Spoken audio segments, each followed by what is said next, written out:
एक दिन गौतम बुद्ध अपने शिष्यों के साथ कुटिया में बैठे थे। सभी शिष्य आज जानना चाहते थे कि मोक्ष कैसे प्राप्त किया जा सकता है। इसलिए उन्होंने बुद्ध जी से निवेदन किया कि वो आज मोक्ष पर उपदेश दे। शिष्यों की बात मानकर बुद्ध जी ने एक कहानी सुनाना शुरू किया। यह कहानी थी एक जल्लाद और भिक्षुक की।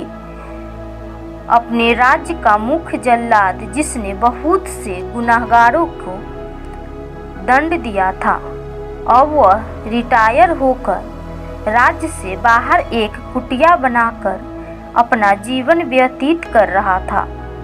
उसे हमेशा लगता था कि उसने कितनों लोगों की हत्या की है, वह कितना पापी है। ऐसे ख्यालों से वह हमेशा घिरा रहता था। वह अपना सारा दिन पछताप में ही गुजारता।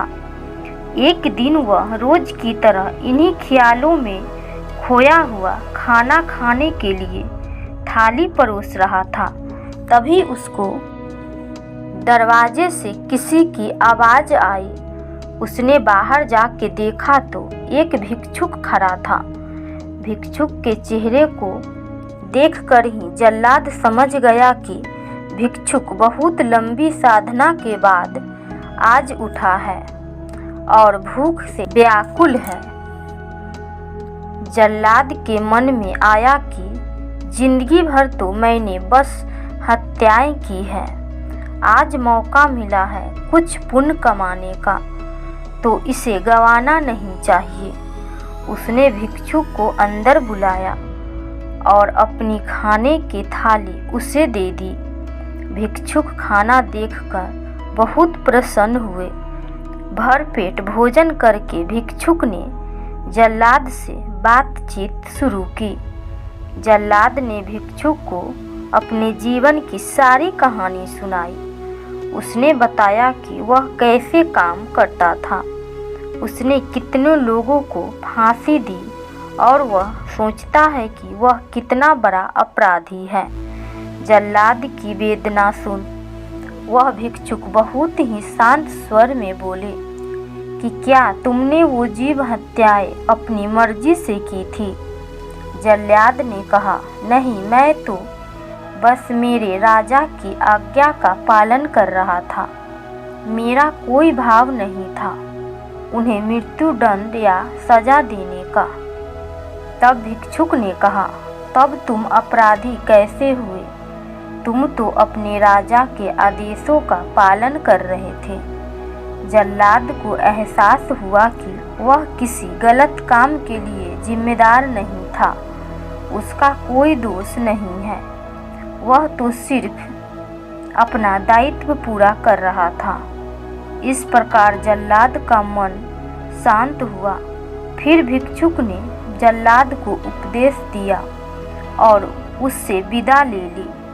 भिक्षुक को विदा करके जब जल्लाद वापस घर में आया, उसकी मृत्यु हो गई, जिसके बाद उसको मोक्ष प्राप्त हुआ। इतना कह के बुद्ध जी ने कहानी को विराम किया। सभी शिष्य बहुत ही आश्चर्य के साथ बुद्ध जी की ओर देख रहे थे। किसी को समझ नहीं आ रहा था कि जिसने इतनी हत्याएं की हो उसे मोक्ष कैसे प्राप्त हो सकता है। तब एक शिष्यों ने यह दुविधा बुद्ध जी के सामने रखी। बुद्ध जी ने तब शिष्यों को समझाया कि भिक्षुक के उपदेश से जल्लाद को ज्ञान प्राप्त हो गया था।